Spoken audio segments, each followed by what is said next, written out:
Comprou até um livro, né, Edmar? Comprou um livro e veio com a família. A esposa, posso o nome da esposa? Apresentei pra gente. Carla.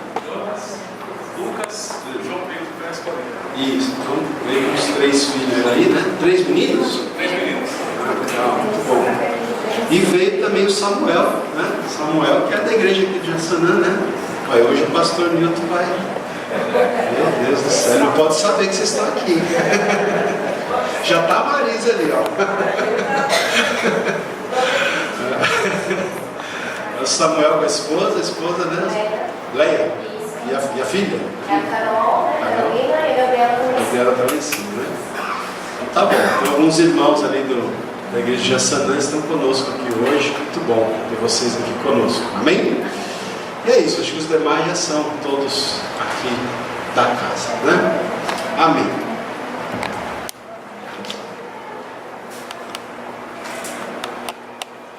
Amém. Então eu quero chamar aqui à frente o pastor Emanuel Ataíde. Pastor é professor lá do Seminário Betel Brasileiro, né? Uma casa que a gente ama de coração, porque eu pude me formar lá, só que só que lá é João Pessoa, aqui também. Então o pastor Emanuel é professor lá do Betel, mas é uma pessoa, né, como eu falei aqui, uma pessoa muito preparada, academicamente falando, né? Mas acima de tudo ele é um servo de Deus, né? A gente tem acompanhado o ministério dele, o trabalho dele. O Daniel sempre comenta com a gente também. Ele é pastor de uma igreja local, lá perto de mim, lá, né, pastor? Qual é que é lá? Era na Aclimação, agora na Vila das Mercês, a igreja cristã, né? Igreja cristã evangélica. Então uma alegria, pastor, ter você conosco, ter atendido o nosso convite. Fique à vontade e precisamos de uma nova reforma, amém? Então, o pastor está com a palavra aqui, vai ser bênção. Boa noite, irmãos. Que a graça e a paz de Jesus esteja com todos. Amém. É uma satisfação estar aqui. Obrigado pelo convite do pastor Ronaldo, Daniel, prazer de Ana Maria. Então, é um prazer muito grande estar aqui com os irmãos. Como o pastor falou, eu sou pastor da Igreja Cristã Evangélica do Brasil. Eu fui pastor da igreja lá na Aclimação, que foi a nossa primeira igreja, que começou em 1901. Eu tive o prazer de ser pastor auxiliar lá há 7 anos. E aí eu fui estudar fora. Quando eu voltei, eu assumi uma igreja ali na Vila das Mercês, um pouquinho depois da saúde, e pastorei lá há 3 anos. É uma satisfação muito grande. Estou no Betel, me formei e continuei como professor, e tem sido uma casa muito importante na minha vida e na minha família. Bom, o convite foi para falar de reforma protestante. Eu costumo dizer, eu tenho falado bastante em alguns lugares sobre reforma. E eu já começo falando do meu temor sobre isso, porque nós passamos aproximadamente 499 anos num certo ostracismo em relação a esse tema. Muitos conhecem, outros tantos desconhecem. Aí chega o aniversário dos 500 anos, aí todo mundo fala: para onde você vai? Reforma, reforma, reforma. Que bom, nunca é tarde. Mas eu temo que quando fizermos 501, voltemos ao ostracismo desse assunto, né? Mas o desejo não é isso. O desejo é que a gente conheça a nossa história e continue trabalhando em relação à reforma, não só da instituição igreja, mas principalmente das nossas vidas. Bom, pode passar? Eu dividi a minha fala em 4 momentos. Primeiro, vou fazer algumas observações preliminares. Depois, falar bem panoramicamente das vertentes da reforma, né? É um assunto extremamente amplo e o tempo é reduzido. Vou tentar dar um panorama bastante geral, enaltecer alguns princípios bíblicos dos quais nós somos herdeiros, que devemos bastante à reforma. Focarei bem na reforma alemã, né? E no final algumas provocações, como de praxe, para quem me conhece, para a gente refletir, não ficar apenas na história, sair daqui e falar: legal, conheço a história, assim, assim, assim. O que é que tem a ver com a gente hoje? e aí eu termino a minha fala nessa provocação. Pode passar. Pode passar para frente. Mais.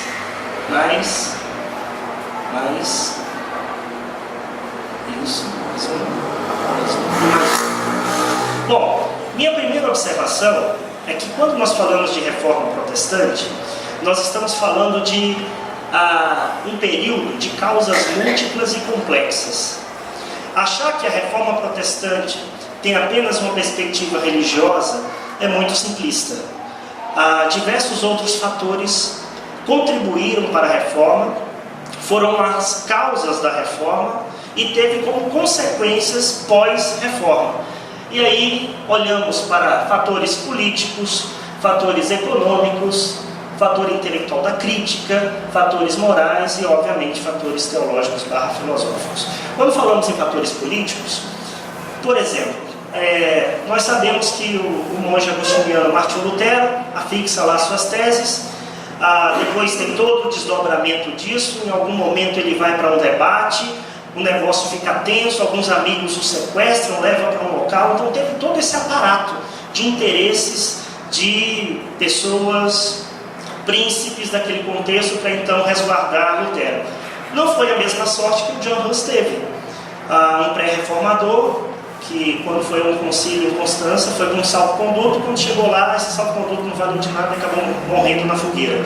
Então teve todo esse aparato político por trás, de interesses, de não mais mandar reservas, finanças, dinheiro para Roma e agora ficar no local, no Estado, a igreja estatal e tudo mais. Então teve esses fatores políticos envolvidos. Fatores econômicos, fator intelectual, aí nós suscitamos o humanismo, estamos no período humanista, Erasmo e companhia, que está fazendo as suas críticas. Só a título de informação, o Erasmo de Roterdão, um grande humanista da época, ele havia feito uma correção da tradução vigente da Vulgata Latina em 1516.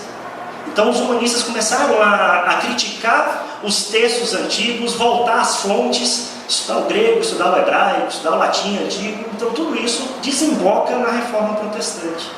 Fatores morais, todo mundo sabe que a igreja naquela época era absolutamente imoral, havia práticas absurdas, dos tipos mais degradantes e incompatíveis com a fé cristã. E, obviamente, os fatores teológicos e filosóficos fizeram parte de todo esse universo. Então, a minha primeira fala é tentar mostrar para vocês que nós estamos com um fato histórico extremamente amplo e não só numa perspectiva religiosa. Desencadeou em todo o Ocidente reflexos do que aconteceu lá na Alemanha, na Suíça e assim por diante. Pode passar? Mais 2 cliques, mais um. Outra observação preliminar, eu faço uma citação desse autor, Pierre Chanot, quando ele diz: a história da igreja é a história dos pecadores, dos santos e dos profetas. E por vezes somos, simultaneamente, pecadores, santos e profetas. Por que eu faço essa citação? Porque geralmente, quando se trata de reforma, ou algum ponto histórico, olha-se para a história elegendo heróis e vilões. E quando nós estudamos a história, a gente percebe que aquele que é herói também é vilão, que aquele que é vilão, em algum momento, pode ser herói. Então, o objetivo não é enaltecer a figura de Lutero, de Calvino e companhia, mas mostrar a contribuição deles e homens que também, como nós, erraram e fizeram seus erros, como todos nós fazemos. Então, esse é uma lente histórica que eu sempre olho a reforma e os demais eventos da história. Pode passar? Bom, quando falamos de reforma, os tipos da fé da reforma, nós encontramos 4 vertentes da fé na época da reforma. Primeira, a fé luterana, oriunda de Lutero na Alemanha, que desencadeou diversas vertentes. A fé reformada, que nasce na Suíça, temos Zwinglio e Calvino como grandes nomes da fé reformada. Uma fé que um autor chamado George H. Williams chama de reforma radical, que dentro dessa reforma radical nós encontramos alguns alguns grupos, né, que foram classificados como espiritualistas, racionalistas evangélicos e o mais famoso dentro desse grupo, os anabatistas. E a outra vertente da fé dentro da reforma, que é a fé anglicana que acontece na igreja inglesa. Então nós estamos falando dessas 4 vertentes, que ora elas são semelhantes, ora elas se encontram, e ora elas são completamente distintas e diferentes. Pode passar? Eu vou partir da reforma suíça, vou para frente e depois eu volto, que o meu foco é falar da reforma alemã. Quando falamos da reforma na Suíça, nós encontramos 3 tipos de teologias desenvolvidas no ambiente suíço. Primeiro, nos cantões do norte de fala alemã, foram aqueles que seguiram a fé de Ulrich Zwingli. Os do sul, liderados por Genebra, seguiram de João Calvino. E os radicais da reforma formaram uma facção extrema daqueles que antes tinham trabalhado com Zwingli. Em algum momento eles se separam de Zwingli, né, com Mantz, Grebel, separam de Zwingli e vai para uma outra linha, que vai ter conflito não só com o mundo católico, mas também com o mundo protestante, que são os radicais, mais especificamente os anabatistas, né? Eles começam em Zurique, depois vão para outras regiões e se espalham na Europa. Então nós falamos de praticamente 3 vertentes na Suíça: a perspectiva de Zwingli, a perspectiva de Calvino e a perspectiva dos radicais / os anabatistas. Pode passar? Aí tem uma foto, né, do Muro dos Reformadores. Se você for lá na Suíça, você vai encontrar. E tem 3 personagens que foram importantes em Genebra, né? O Farel, que foi o iniciador da reforma e depois apela para Calvino o apoio. Tem Calvino, tem o Teodoro de Beza, que foi o seu sucessor, e o John Knox, que também foi importante na reforma na Escócia. Então esses são os reformadores, tanto na Suíça como na Escócia. Pode passar? A reforma radical, como eu havia dito, ela tem essas 3 vertentes. Tinha uma ala na reforma radical que foi extrema radical, que era uma reforma conhecida como espiritualistas. Eles deram muita ênfase a manifestações espirituais, milenaristas, algumas marcações de datas do retorno de Cristo, entre outras linhas. Por isso receberam o nome de espiritualistas. Outros racionalistas evangélicos, vai como o próprio nome já diz, né, mais pela racionalidade. E o outro lado que ficou mais famoso foram os anabatistas, porque eles não aceitaram o batismo infantil e começaram a defender que o cristão ele deveria se batizar após a sua conversão, e não quando criança. Isso aí gerou desgaste, tanto pelo lado católico, como pelo lado protestante, que eles foram bastante perseguidos, né? Aí a obra, caso alguém se interesse, George Williams, o texto original está em inglês, mas ele fez uma tradução para o espanhol e ampliou bastante o seu texto. Ele chega a recomendar mais a tradução espanhola do que propriamente a inglesa. Bom, pode passar. Pode dar cliques, pode dar mais, até o finalzinho.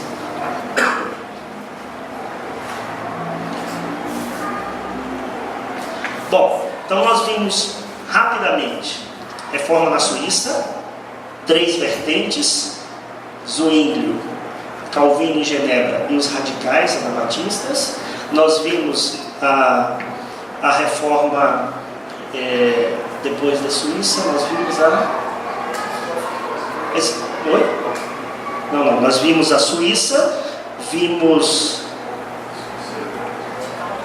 a radical, perdão, é o meu filho que está me cansando. Eu tenho um menino de 1 ano e 3 meses e está dando uma canseira para a gente, rapaz do céu.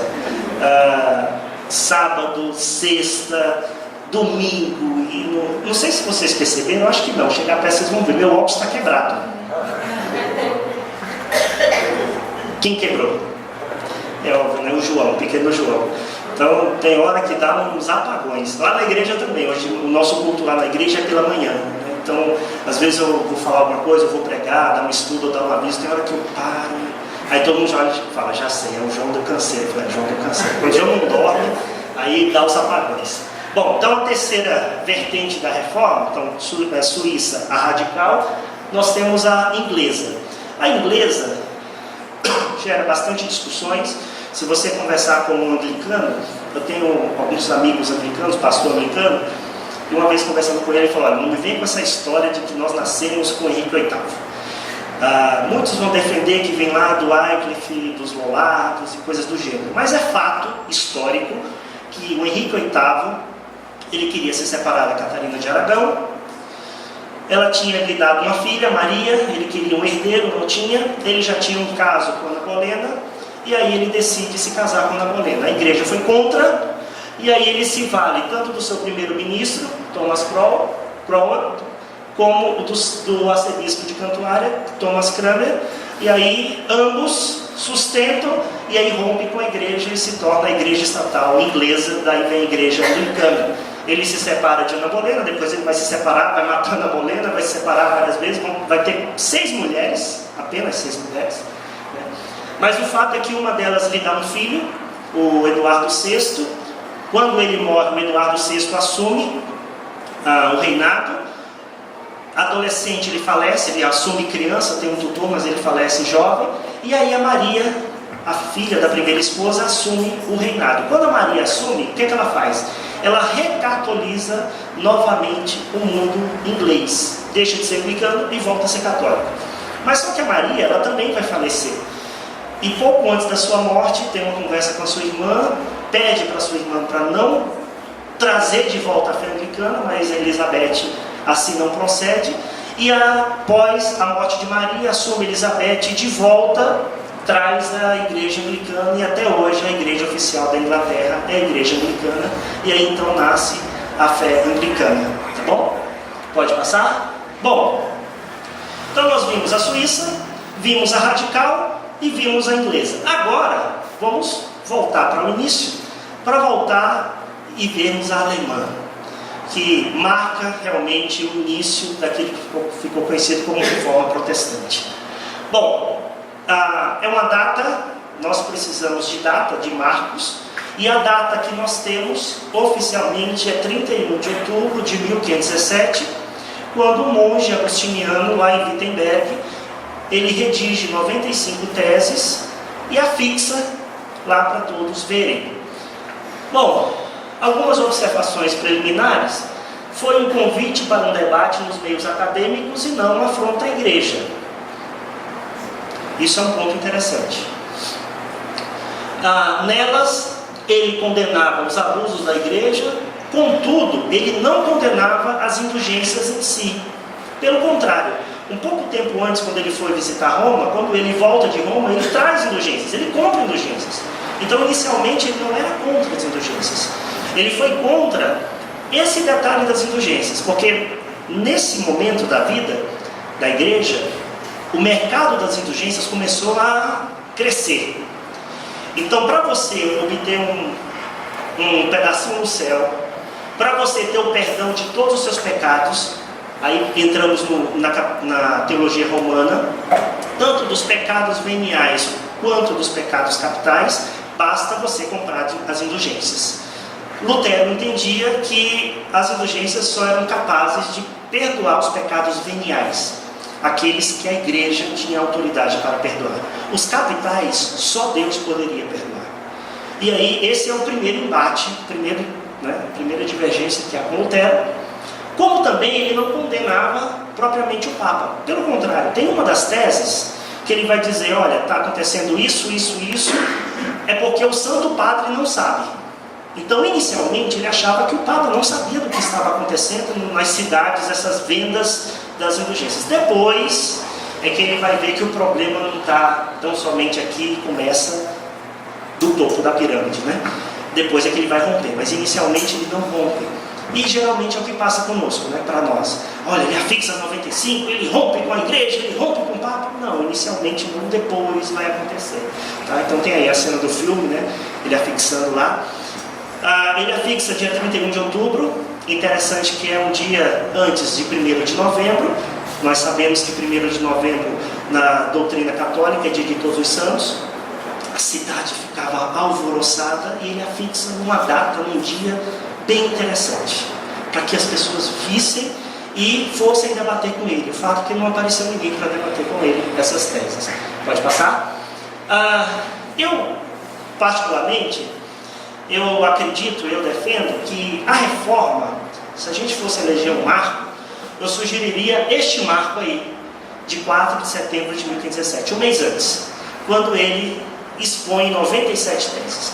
Poucos sabem que há essas 97 teses, mas antes das 95 ele já tinha exposto 97, contrário à chamada teologia escolástica, como se formava o teólogo da igreja, aproximadamente 350 anos de formação. E ele vai contra essa forma de se gerar o teólogo da época, e aí ele tem o seu pupilo, um jovem, que foi seu aluno, ele desenvolve essas teses, essas 97 teses, rompendo com essa formação teológica, propondo uma nova formação de teologia, um mês antes, né? Então, esse para mim é um grande marco, como também a de outubro de 1517. Pode passar?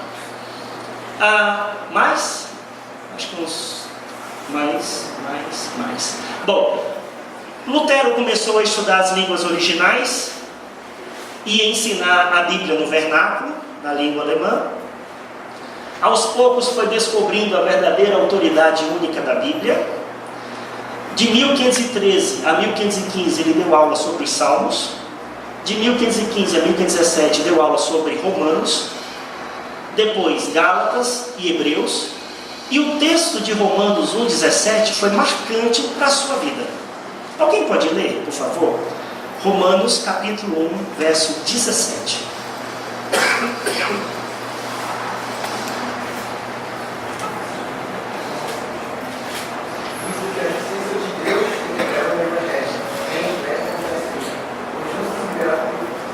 Ótimo. Obrigado. A parte B, o justo viverá pela fé. Isso foi abrir o horizonte de Lutero.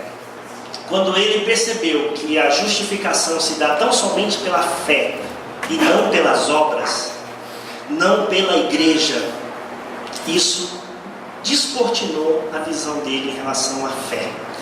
E aí se tornou um grande lema, tanto da teologia dele como da teologia da reforma, que o justo vive por fé. Nós somos justificados por fé. Lembra o que diz Paulo lá em Efésios capítulo 2? Pela graça sois salvos, mediante a fé. Isso não vem de vós? Pois é, não vem de vós, não vem das obras, para que ninguém se glorie. Então é pela fé. Bom, vocês já devem ter ouvido os solas, né? Só a graça, só a fé, só Cristo, só a Escritura, só a Deus glória. Embora não tenham sido os reformadores que desenvolveram os solas, né? Isso é uma síntese puritana, aproximadamente 100 anos depois, mas os puritanos, eles procuram sintetizar as bases fundamentais da reforma protestante. Só a graça, só a fé, só Cristo, só a Escritura e só a glória dada a Deus. Os padres da igreja, especialmente Agostinho, os místicos alemães e principalmente as Escrituras, influenciou muito o pensamento de Martinho Lutero.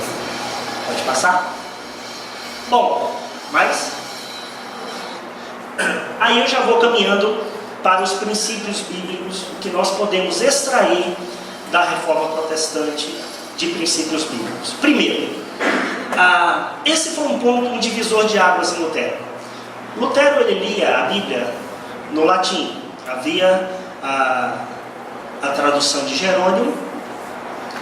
E teve um fato interessante numa das leituras dele. Tinha passagens bíblicas que aparecia a palavra metanoia, que fala de mudança, transformação, conversão. E ao invés no latim estar essa palavra, remetendo à conversão, essa palavra havia sido traduzida por penitência. E quando ele lia, ele não entendia. Por sinal, tem uma cena interessante. Ele teve um amigo / mentor chamado Staupitz, e ele ia se confessar muito com Staupitz.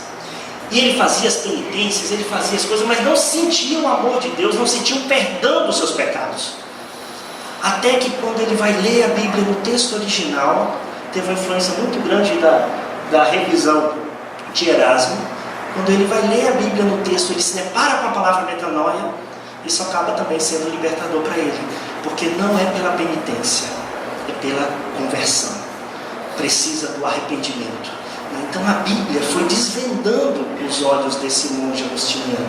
Então, para mim, isso se torna um marco na vida do pensamento de Lutero, uma chave hermenêutica para ele. Eu coloco aqui uma citação dele: qualquer ensinamento que não se enquadre nas Escrituras deve ser rejeitado, mesmo que faça chover milagres todos os dias.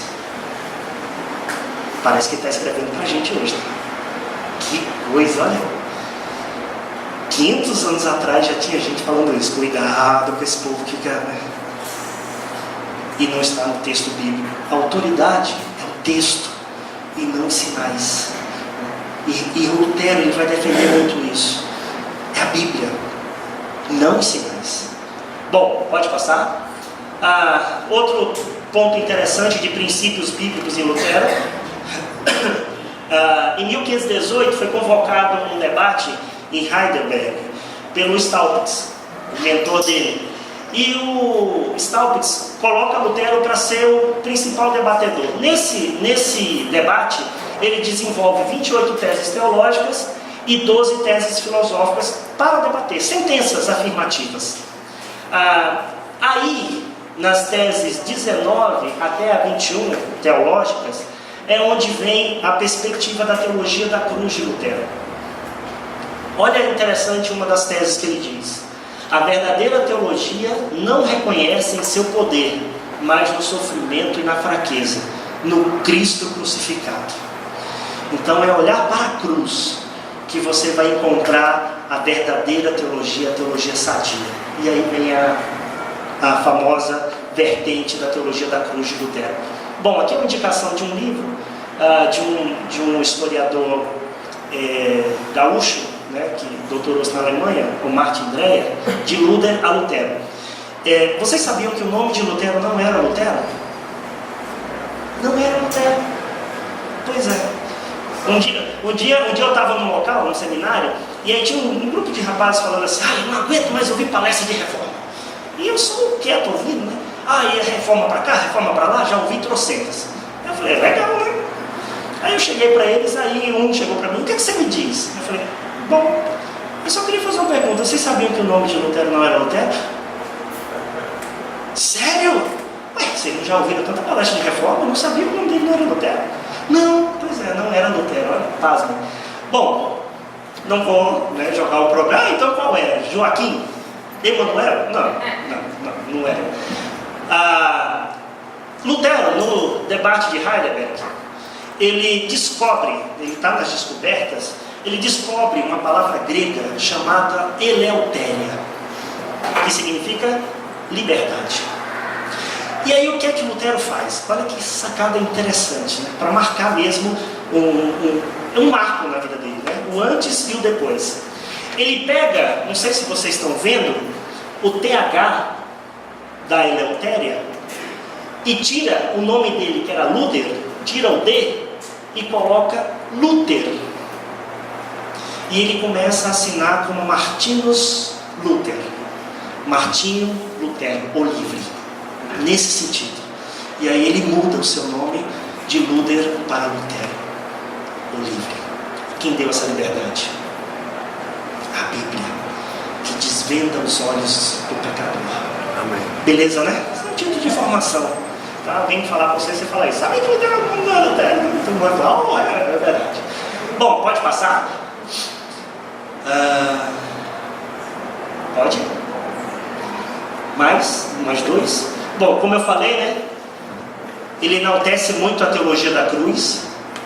Não há como ter uma teologia se não apontar para a cruz de Cristo, para o sacrifício de Cristo, e cá entre nós. Isso aqui é extremamente relevante e contemporâneo para nós, de uma teologia que tem só ser pregado uma teologia de glória, e não uma teologia de cruz. E aí algumas obras, a Teologia da Cruz de Lutero, essa obra do Margraf, Alisson Margraf, Critério da Teologia da Cruz, caso alguém se interesse. Pode passar? Mais?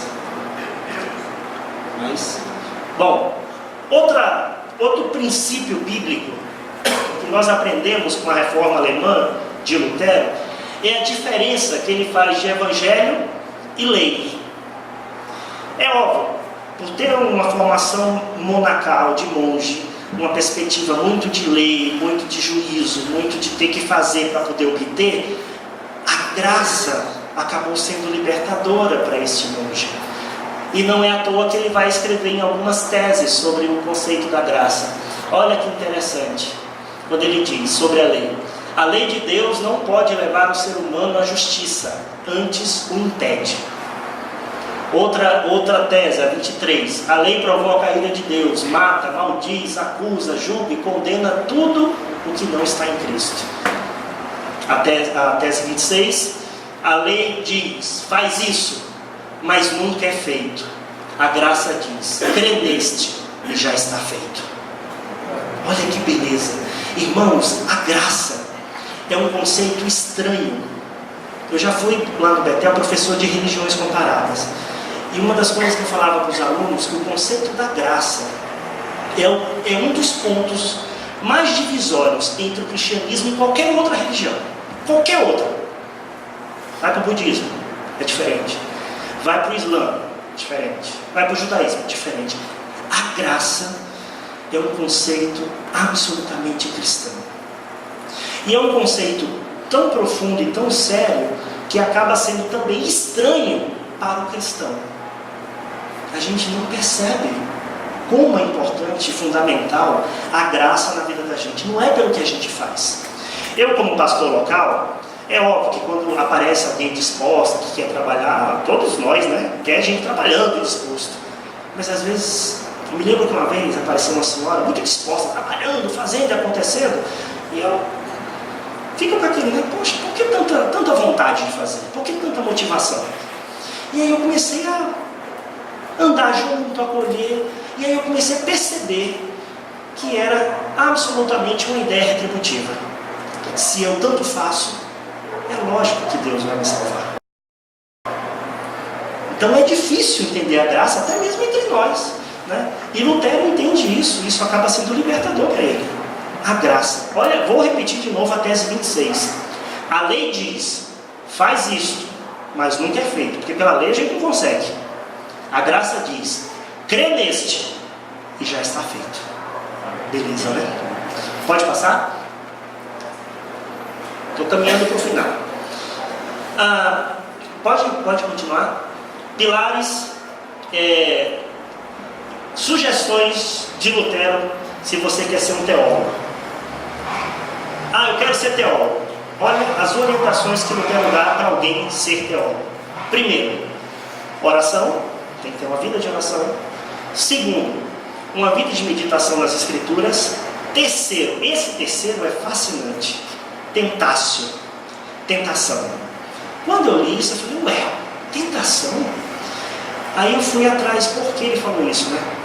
Ele disse que o bom teólogo é aquele que sabe que é tentado, aquele que sabe que é fraco, aquele que sabe que se ele bobear e sair da sombra da cruz, ele cai. Então ele tem que ter muito vivo na mente dele que ele é uma pessoa tentada. Fantástico, né? Outro princípio, ao caso, a oportunidade, as oportunidades que surgem, o estudo cuidadoso do texto, a cedula Lécio, o conhecimento e prática das ciências, que tem as escrituras, e não só as escrituras, as outras ciências também são fundamentais para alguém que se interessa pela teologia. E aí eu faço uma citação do pensamento dele, né? Para Lutero, a teologia é uma sabedoria infinita, porque nunca se pode acabar de aprendê-la. E aí mais uma indicação de uma obra, a Teologia de Martinho Lutero, também um texto interessante. Vamos passar? O ser humano é pecador, separado de Deus, o seu livre-arbítrio é comprometido. O pecado original é um tema muito importante para Lutero, não é à toa, porque ele teve uma formação agostiniana. Deus é o justificador, assim a justificação só pode vir pela fé nele. Esse é um ponto interessante. Em 1524, o Erasmo de Roterdã lança essa obra, o livre-arbítrio e a salvação, enaltecendo que o homem é absolutamente livre e não está sob a condenação do pecado, ele que faz as suas escolhas.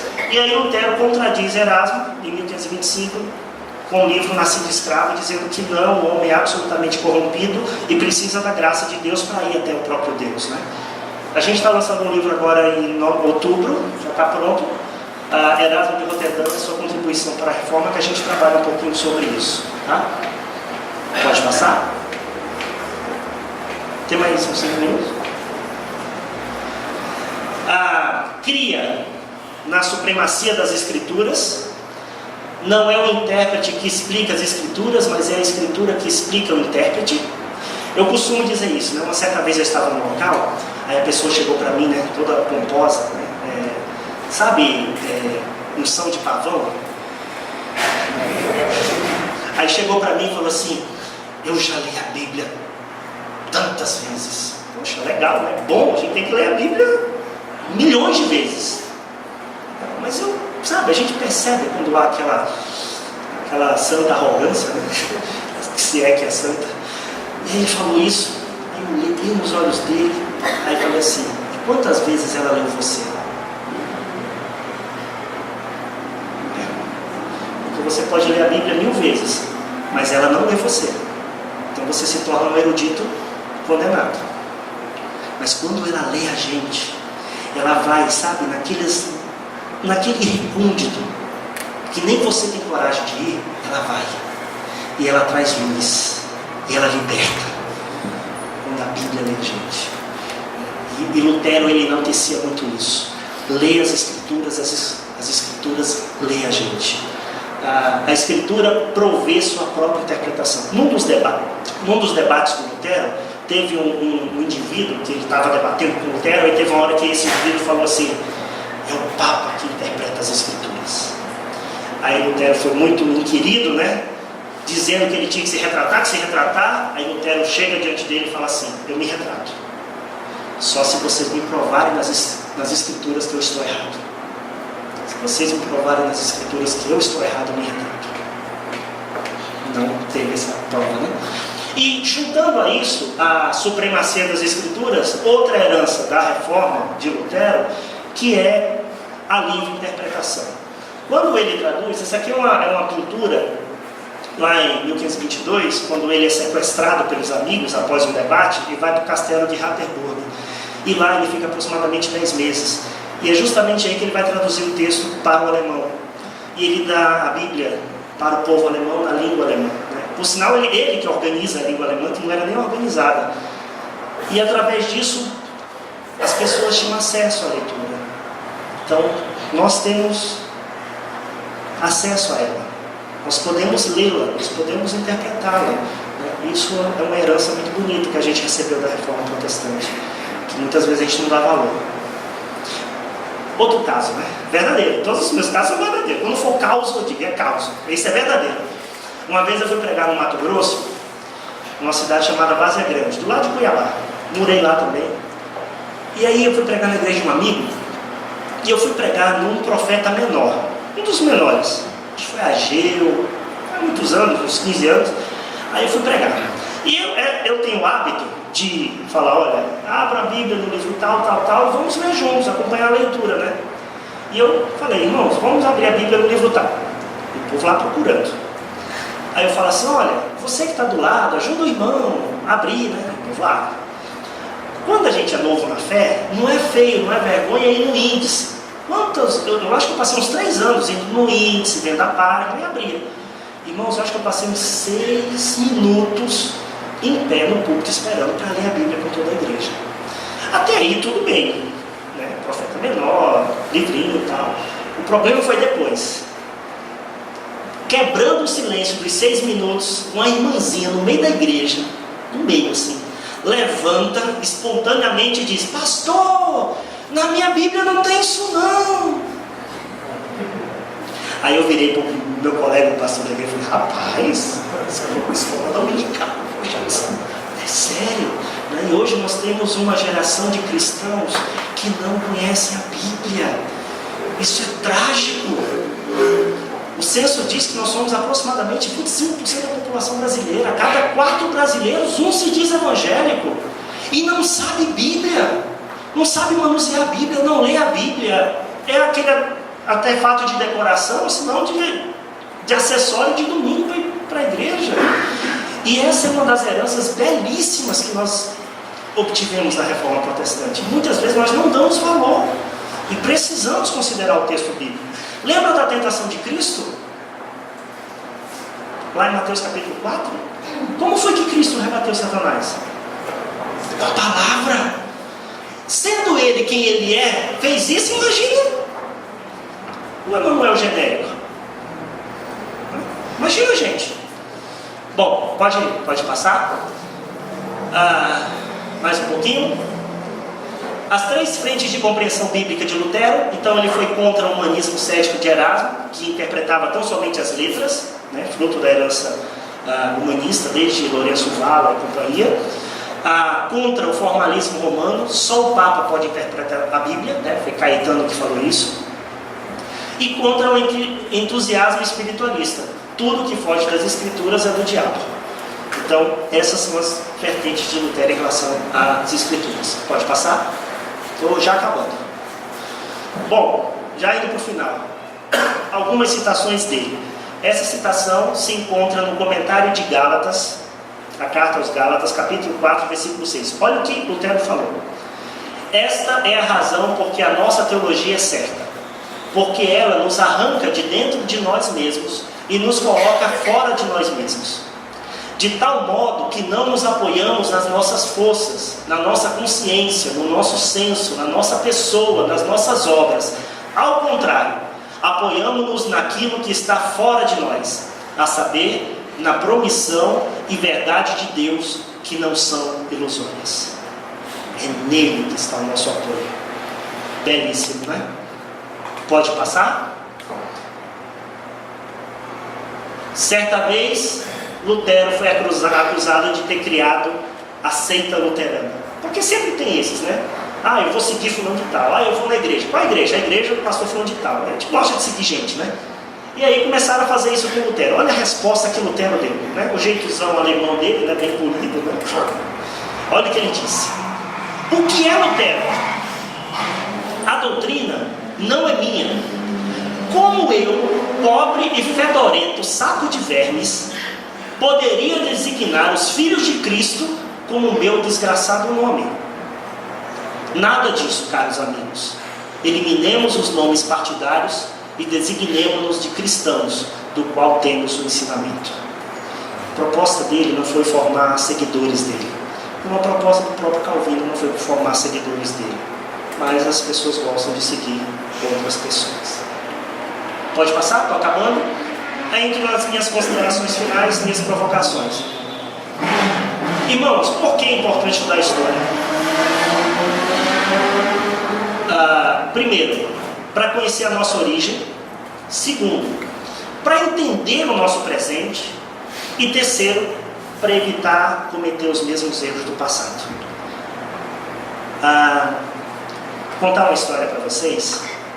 Jesus me alcançou, eu tinha 16 anos. Eu vim de um terreiro de candomblé. Minha mãe era mãe de santo.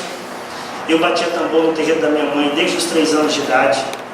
Enquanto ela matava os animais, era eu que segurava. Então eu fui criado nesse contexto. Mas quando foi aos 16 anos, Jesus me alcançou. O meu avô, ele foi o presidente dos cultos afros no estado da Paraíba. Até a década de 60, exatamente 66, todos os praticantes do candomblé eram perseguidos, eram presos, por causa da fé deles.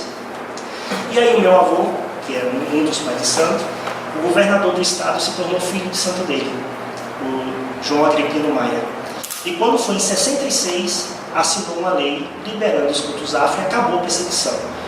E aí, meu avô, veio a minha mãe. O primeiro casamento da Umbanda no estado da Paraíba foram os meus pais, em 1970, casaram no terreiro, e ela estava sendo preparada para ser o sucessor dele. E eu, por ser o primeiro neto, estava sendo preparado para ser o sucessor. Mas Jesus falou não. sucessor daqui não, ele vem para cá. E aí me pegou. Aos 16 anos, quando então Jesus me alcança, eu tinha um padrinho, né? Padrinho, todo mundo é católico, todo mundo é batizado criança, eu também fui. E aí eu tinha um padrinho que era desembargador lá do estado, um homem muito culto, ateu, um homem muito inteligente, gostava muito de mim. Aí eu fui visitá-lo, recém-convertido. Quando eu cheguei na casa dele, né, ele me recebeu muito bem e tudo, aí falou assim: eu estou sabendo que você agora é protestante. Aí enchi o peito: sou protestante. Você é de qual igreja? Eu sou da Igreja Presbiteriana do Brasil, o senhor conhece? Conheço! João Calvino, o grande reformador de Genebra, que aos 26 anos escreveu as Institutas da Religião Cristã. E eu não sabia nada. Irmãos, ele me deu uma aula de cristianismo, presbiterianismo, calvinismo em 30 minutos e eu só fazia Aquele dia foi um divisor de águas na minha vida. Quando eu saí do portão da casa dele, eu fiz uma oração: Senhor, a partir de hoje eu vou estudar a tua palavra. A partir de hoje eu vou estudar a origem da minha crença. A partir de hoje eu vou estudar. E comecei a estudar. Porque se nós não conhecermos a nossa história, nós estaremos à mercê de muitas coisas. Por isso, a importância de se estudar a história. A gente precisa conhecer a nossa origem. Por que você está sentado aqui nessa noite? Por que você tem a Bíblia na sua mão? Foi uma história para chegar até aqui. Para entender o nosso presente. E para evitar os erros cometidos do passado. Então, por isso a gente estuda história. Mais um pouquinho, estou acabando.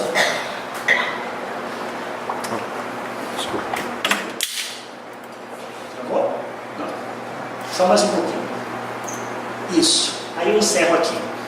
Esse é um lema, um dos lemas, né, na Reforma. A Ecclesia Reformata et semper reformata est. Igreja reformada sempre se reformando. Nós devemos estar sempre se reformando, sempre revendo as nossas crenças, sempre revendo se nós estamos no caminho estreito que conduz à salvação, porque qualquer desvio para lá ou para cá, a gente pode ter um erro muito grande lá na frente, e a gente precisa estar sempre reconsiderando as nossas crenças. Para vocês terem uma ideia, a reforma não parou aí. Tempos depois, surge um grupo chamado de puritanos, que quer reformar a igreja reformada inglesa. Depois surge um grupo chamado pietistas, que quer reformar a igreja alemã. Então são igrejas com erros e acertos. Então esse é o lema. Hoje a gente está vivendo, talvez você tenha ouvido ou vá ouvir, a gente precisa voltar para os princípios da reforma. De fato, a gente precisa reconsiderar muito desses pilares, porque as nossas igrejas, a igreja evangélica brasileira está completamente distorcida e muito longe da Bíblia. A gente vê cada coisa, cada atrocidade que foge da centralidade do texto e do senhorio de Cristo.